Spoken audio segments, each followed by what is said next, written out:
എസ്ര 1-ാം അധ്യായം.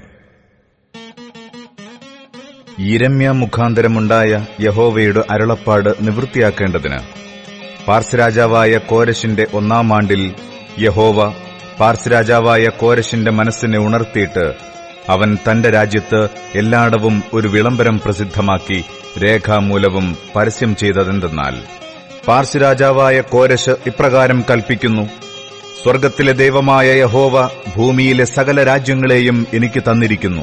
യഹൂദായിലെ യെരുശലേമിൽ അവന് ഒരു ആലയം പണിയുവാൻ എന്നോട് കൽപ്പിച്ചുമിരിക്കുന്നു. നിങ്ങളിൽ അവന്റെ ജനമായിട്ട് ആരെങ്കിലുമുണ്ടെങ്കിൽ അവന്റെ ദൈവം അവനോടുകൂടെ ഇരിക്കുമാറാകട്ടെ. അവൻ യഹൂദായിലെ യെരുശലേമിലേക്ക് യാത്ര പുറപ്പെട്ട് യിസ്രയേലിന്റെ ദൈവമായ യഹോവയ്ക്ക് ആലയം പണിയട്ടെ. അവനല്ലോ യെരുശലേമിലെ ദൈവം. ശേഷിച്ചിരിക്കുന്ന ഏവനും അവൻ പ്രവാസിയായി പാർക്കുന്ന ഇടത്തൊക്കെയും അതത് സ്ഥലത്തിലെ സ്വദേശികൾ പൊന്ന്, വെള്ളി, മറ്റു സാധനങ്ങൾ, കന്നുകാലി എന്നിവയാലും യെരുശലേമിലെ ദേവാലയം വകയ്ക്കായി ഔദാര്യദാനങ്ങളാലും സഹായം ചെയ്യണം. അങ്ങനെ യഹൂദായുടെയും ബെന്യാമീന്റെയും പിതൃഭവന തലവന്മാരും പുരോഹിതന്മാരും ലേവ്യരും ദൈവം ഉണർത്തിയ ഏവരും യെരുശലേമിൽ യഹോവയുടെ ആലയം പണിവാൻ പോകേണ്ടതിന് യാത്ര പുറപ്പെട്ടു. അവരുടെ ചുറ്റും പാർത്തവർ എല്ലാവരും കൊടുത്ത ഔദാര്യദാനങ്ങളൊക്കെയും കൂടാതെ വെള്ളികൊണ്ടുള്ള ഉപകരണങ്ങൾ, പൊന്ന്, മറ്റു സാധനങ്ങൾ, കന്നുകാലികൾ, വിശേഷ വസ്തുക്കൾ എന്നിവ കൊണ്ടും അവരെ സഹായിച്ചു.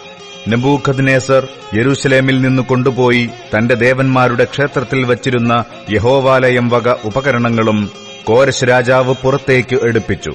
പാർസ് രാജാവായ കോരശ് ഭണ്ഡാര വിചാരകനായ മിത്രദാത്ത് മുഖാന്തരം അവ പുറത്തേക്കെടുപ്പിച്ചു. യഹൂദാ പ്രഭുവായ ശേഷ്ബസ്സരിന് എണ്ണിക്കൊടുപ്പിച്ചു.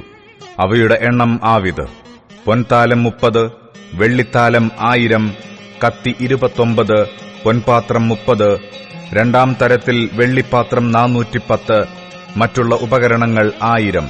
പൊന്നും വെള്ളിയും കൊണ്ടുള്ള ഉപകരണങ്ങൾ ആകെ 5400 ആയിരുന്നു. പ്രവാസികളെ ബാബേലിൽ നിന്ന് യെരുശലേമിലേക്ക് കൊണ്ടുപോകുമ്പോൾ ഇവയൊക്കെയും ശേഷ്ബസ്സർ കൊണ്ടുപോയി.